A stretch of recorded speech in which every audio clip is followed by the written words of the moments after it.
Ian. Yo. Today you released the single Regret. That's right. And I watched the video. It's kind of a Super 8 movie. Yeah. A friend of mine from Missouri made that. And it's a wilderness scene, probably in Missouri. Yeah, it's in And Missouri. there's this very strange creature in there. What the hell is that? I don't know, man. Das sind so irgendwie so mit Tierknochen und Geweih und so. Und so. It looks like something from a shaman session or so. The guy who made it is some visual artist, and he deals a lot with like this esoteric type of, well, not esoteric, but like almost tribal costumes, but incorporated them with like small town Missouri redneck stuff. It's fucking cool.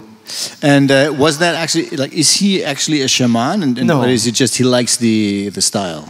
No, he's just interested in these like tribal traditions and these type of strange things that come from the wilderness. We will hear the song "Regret" later. Yeah, we're gonna do that with our friend Fia, featuring wonderful Fia. How did that cooperation come about? How did you meet Fia? We met Fia years ago at this festival called Melodica. You guys know that Melodica festival? Yeah, everybody. How about a hand for Melodica? Everybody loves Melodica. Yay.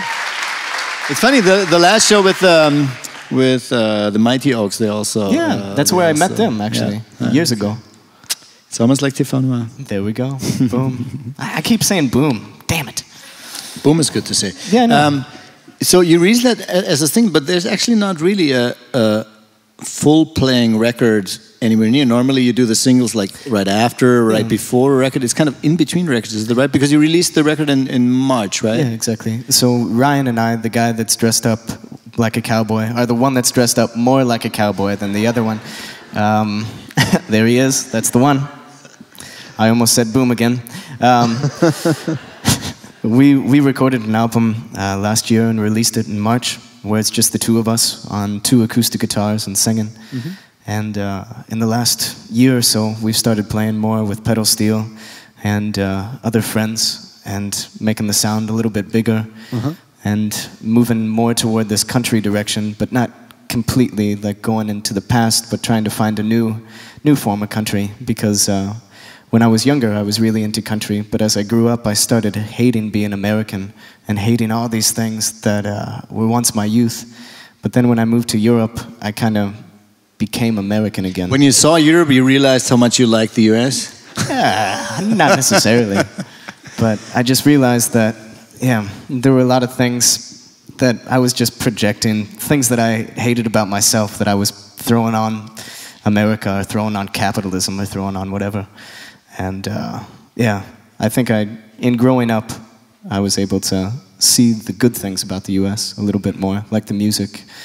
And so we're moving in this country direction. And this EP kind of stands as a bridge between what we did before and what we're moving toward when we record the next album early next year. Are you already planning for the next album? Yeah, I mean, I have, like, I don't know, 300 or 400 songs that we could put on the damn thing. Okay. Well, you need very large CDs for that many songs. It's funny you say that because we're actually going to print it on a table this size. Okay. Good. So you still... Yeah, how do you react to that? Right? Yeah. I'm just envisioning your talks with the technology companies trying to make players for these things. Yeah. But maybe by the time you come out with the album, they develop a whole new technology where you can actually download stuff, and then it's much easier. I read about that once. Yeah. I listened to a talk about that on Laserdisc.